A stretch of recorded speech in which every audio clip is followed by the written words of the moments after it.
Hello, dear wonderful friends. Welcome here at La Arnie's Kitchen and Food Creations. I'm going to boil or cook sago or tapioca pearls.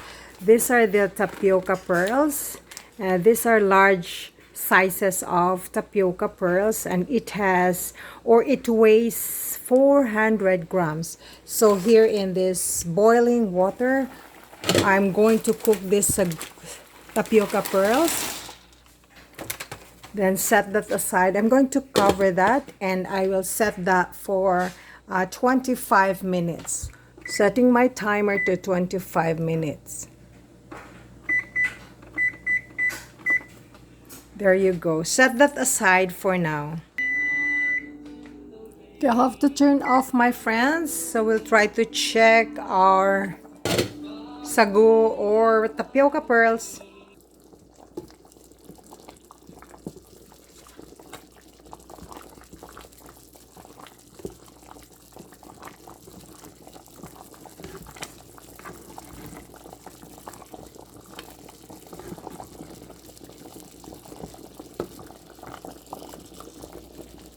Okay, after 25 minutes, I I will turn off my flame. Voila.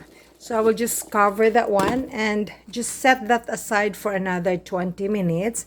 Let it cool off until that will be fully cooked.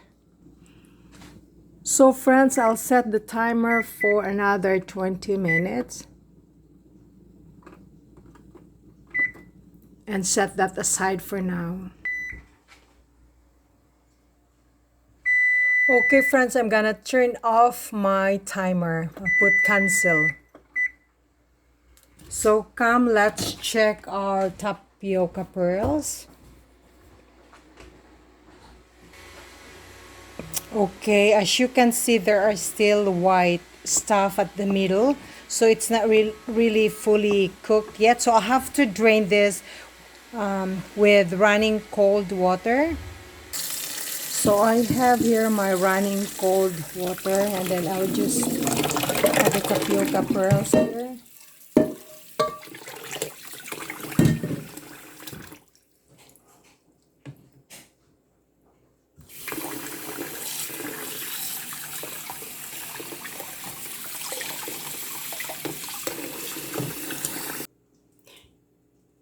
Friends, cooking tapioca pearls, it's a little bit challenging.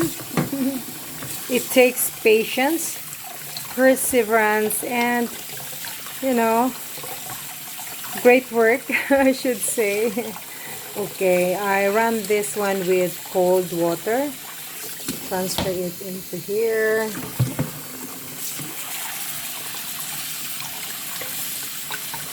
Beautiful.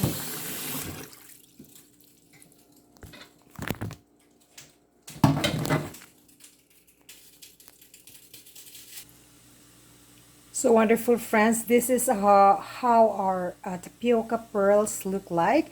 So on the other hand, I prepared another batch of hot boiling point of water, and for the last time I'm going to add this here, and then we have to stir it constantly. Okay, there you go.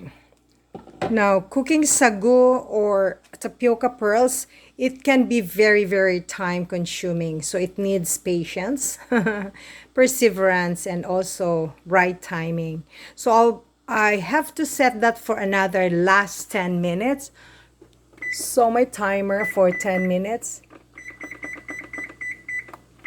There you go. So I will just cover that one into medium flame.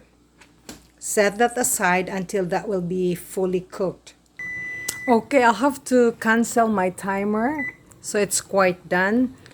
So there you go, wonderful friends. This is done. So I will just cover this back and then turn off my heat or flame. Voila. So this will be set aside for now until that will totally, it cools off totally.